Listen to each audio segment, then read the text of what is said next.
Hello everyone! Welcome to my channel. Ayan guys, nagluto nga pala ako ng Spanish sardines. Ayan ang aking sangkap guys, yung isda na medyo matinik, na malapad. Pero hindi naman siya sa linyasi. Binabad ko muna siya guys sa rock salt at least 1 hour para umabsorb yung asin. At meron akong kamyas, carrots, ayan. Ganyan ang ginawa ko guys dahil ayoko maghiwa ng pino dahil masakit ang kamay ko guys. So ayan, ginawan ko lang siya ng paraan na ganyan. So mabilis, mas mabilis siya guys. Ayan, maninipis lang siya guys. Pati yung kamyas, fresh talaga. Ayan na, drainain ko na yung aking isda. At ilagay na natin guys ang ating kamyas at carrots. Ayan, makatas siya guys yung ilagay din natin yung katas ng kamyas guys. At hindi na natin siya asinan guys kasi nakababad na siya sa asino. At maglagay tayo ng paminta, laurel, maglagay tayo ng laurel. At meron tayong guys, oyster sauce. Ayan, laurel at bawang guys. Lagyan natin ng bawang, medyo maraming bawang. At meron akong isang sachet na black beans guys, pero hindi ko to uubusin guys, baka umalat. Hatiin ko lang siya guys, iset aside ko lang yung iba nito guys para sa iba kong lulutuin next time. So ayan, i-mix lang natin siya guys. At maglagay ako guys ng konting bitchin guys. Nasa sa atin na lang yan guys. Kung ayaw maglagay, pwede naman.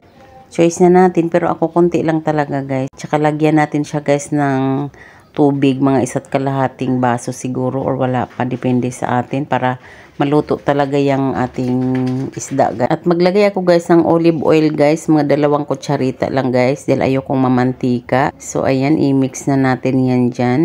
At dahil mahilig kami sa maanghang guys, naglagay ako ng siling labuyo. Yan nga pala ako nagmikos-mikos guys sa pressure cooker. Kaya ayan, isalang na natin ang ating pressure cooker. So ayan na guys, luto na siya. In fairness, amoy sardinas. Ang sarap. Ayan guys, tikman na natin. Ang lambot na guys ng tinik niya. Almost 1 hour ko siya guys sinalang. Pero mas maganda siguro guys kung medyo maliliit na isda. Kagaya ng mga salinyasi ba, diba? O kaya tamba na medyo maliliit. Diba yun ang mga ginagawang sardinas? Ito kasi ang ginawa ko medyo malalaki kaya medyo natagalan ako magluto guys. Pwede na siyang kainin lahat guys. So ayan, in fairness, sabi ni Mr. lasang sardinas daw talaga. Yummy yummy. Ready to serve. Ang sarap guys, nanunuot ang lasa niya. Sardinas talaga.